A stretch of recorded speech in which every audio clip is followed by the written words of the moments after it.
What's happening, y'all? So today I want to distinguish the principle of non-aggression from self-defense.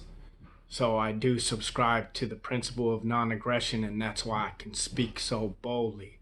And I want to make that very clear because we're heading into times where things are going to become more and more difficult to hold on to the principle of non-aggression and um, and distinguish what it means to defend oneself. And so I just wanted to touch basis on that right now because, well, basically how I distinguish that before I lead into what I'd like to talk about is that, it's the difference between, well, forcing your will on somebody else. And so ultimately, the expression of that is distinguished by somebody who is willing to die and not kill, as opposed to somebody that will probably not die for what they believe in, but they'll kill in order to hold their whatever it is that they're holding on to. And so I just want to distinguish those things because as we go into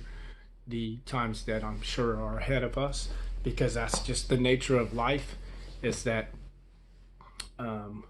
it's going to get increasingly difficult because we're going to become more and more aware of the subtleties of life. And so that's what's actually happening right now is we've been neglecting some areas of what it means to be human for some time. And so we're having to revisit those ideas again. And well, how that's happening is between our disputes with each other. And so I just wanted to touch basis on those two camps and distinguish what camp I'm in as well, because I speak so boldly about what I'm, and I will defend myself, and I have demonstrated that over the years that it could be somebody may say that he's a scary person, and well, I guess if you fuck with me, you have a right to be scared, um, but I'm not trying to hurt anybody. I'm not. That's not. I'm at all. That's the whole reason part of being human is protecting life. And in its fullness. And well, sometimes we have to make the hard decision of making sacrifices, and I think that that's typically what the man has been appointed as the leader of anything. If they're the leader of anything in a household, it's really to make the tough decisions because, well, a woman is for the most part concerned about the intimacies of relationships, and that's absolutely necessary. But you can't have both, right? You can't be completely focused on intimacies of relationships and a place where you may be trying to get to. So there's a balance between where we're trying to get to in life and the relationships that we want to maintain. And so women typically are bent in protecting the intimacy of relationships, and men are typically bent in wanting to protect their relationships in the sense of how we're going to survive. And that means how we're going to get from point A to point B. And you need both because, what does it benefit a man to sell his soul or to gain the world if he sells his soul? And that means, what does it benefit us to get to point B if we become a complete asshole along the way and totally destroy our relationships?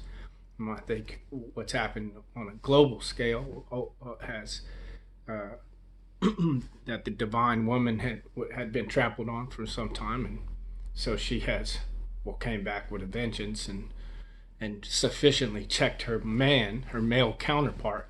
However, she's like got her arenas back that she so deserves, and then some. And well, she just doesn't necessarily want to deal with that type of stuff because it's not on her priority list. And well, a man is typically more suited for those types of things. And so I think what's happening now is the divine alpha is having to well, we've always been here, but but but the woman is asking for the divine male to step up now and take some of that leadership role back. And so, well, that's going to manifest itself in two mainly distinct characters, and those are the camps that I'm talking about, and so we'll have to be careful about that, and that's why it talks about false prophecy and times of people talking about the future. This is nothing new, because in a sense humans are gifted above of the animals with prophecy. We're able to project into the future, and so we see a projection of our own self, and so it's a sacrificing for now. And this whole concept of abstraction that gives us these gifts, and so we see these prophecies telling us about what kind of situations we can expect from the mechanisms that we have to wrestle with as humans. And so I'm making this video because, well, I've been making these videos because I've been wanting to, get across to people what what I'd like to get them to do what I want. Who wouldn't, right? But that's knowing that I can't control other people. Well, that's not going to work. So, but the fact remains that I am in a position presently that I don't want to be in because of the decision making of a lot of other people that's outside of me. And so, well, I think the only thing that I know of, and the best, well, maybe not the only thing. Yeah, I think it is the only thing, but that's up for debate for some other time. But it's to provide a way for people to make good decision making. And so, well, for me, the fundamental concept of all this is, well, what category do we all fit into? And that we all fit into being human. And well, what the hell does that mean? And there's a lot of books out there that talk about what it means to be human, and I've read, there's a lot of good books, but the one that leaves me staggering is the revelation of Jesus Christ, and that's because it's describing what it means to be human. The best description I've come across, anyways. I don't think it's well understood though, but I think it was written for exactly these times, because we had to revisit those ideas again. And so it said, we'll wait until the times where these books will be opened again. And because we'll need that information, because we've forgotten some of these precepts for many, many different reasons, and we don't need to get into what those are. We can. And we actually end up doing that as we discover what it means to be human. And so, well, anyways, I feel like if that information is presented well, then that's maybe the best way for people to really be able to reevaluate the information that they're digesting and devouring. So so yeah, it's a different way of processing things, and that's what basically the war that we're in. And that's why I wanted to distinguish what camp I'm in, is because we're in a conceptual war. It's we're not. I don't think that you can convince people by killing people, although you'll get what you think that you want, right? And so there's that camp who's, anyways, and then there's the other side of it where it's, well,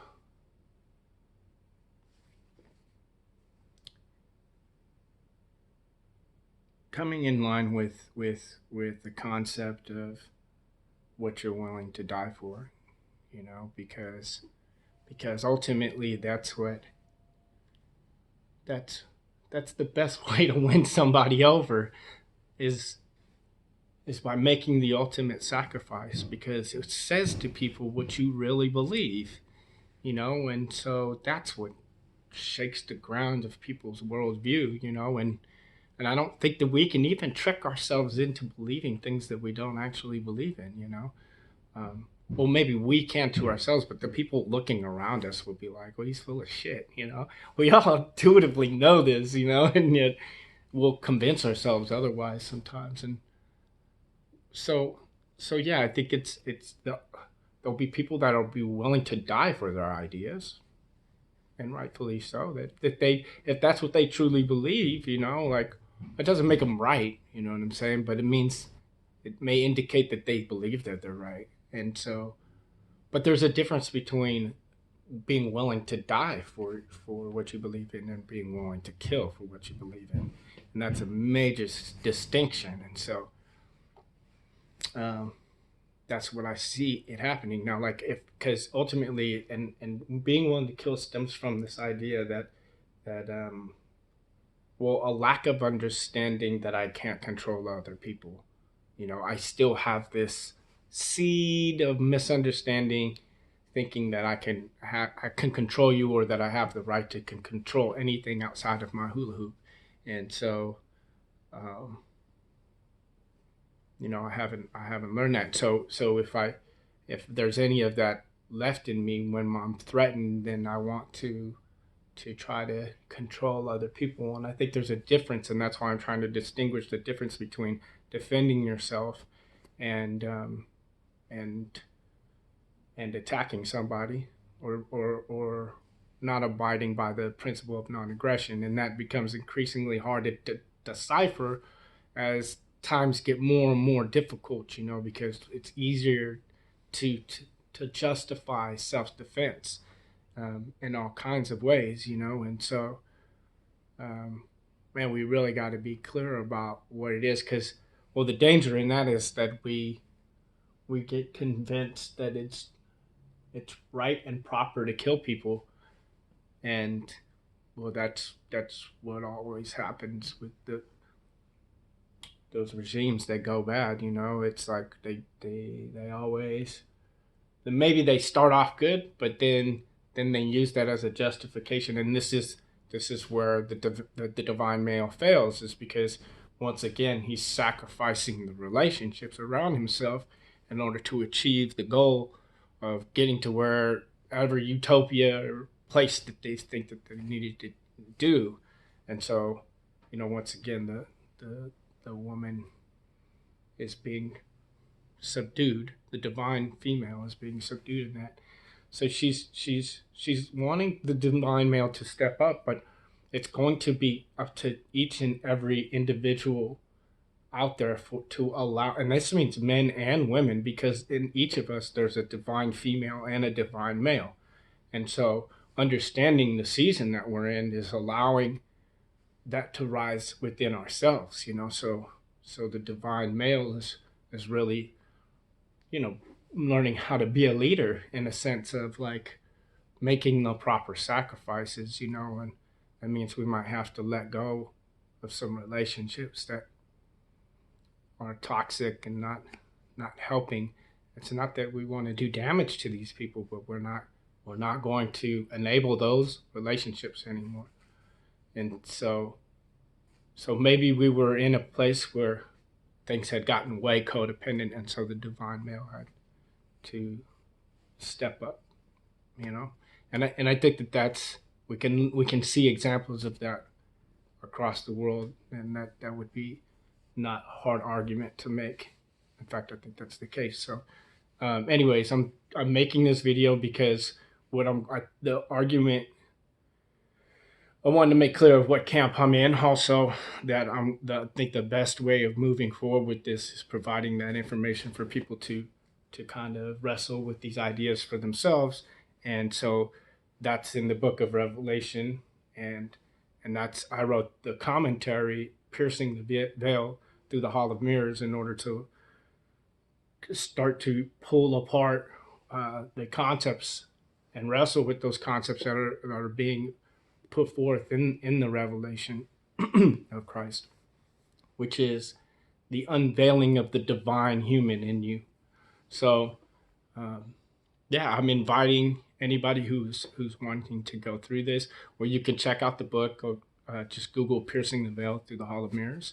You can screen through the book there and pick it up if you like it. And then I will be making videos and posting them on the Facebook, and then I'll most likely make a channel um, that that we can do this walk through "Piercing the Veil Through the Hall of Mirrors" with the as a practical commentary to complement the book of Revelation of Christ. And well, I hope that it's a iterative process that we all get to stake in, and we get to move forward and learn from each other. So yeah, that's where I'm at, and I think it's really timely where we're at with what we're going to remind ourselves about these.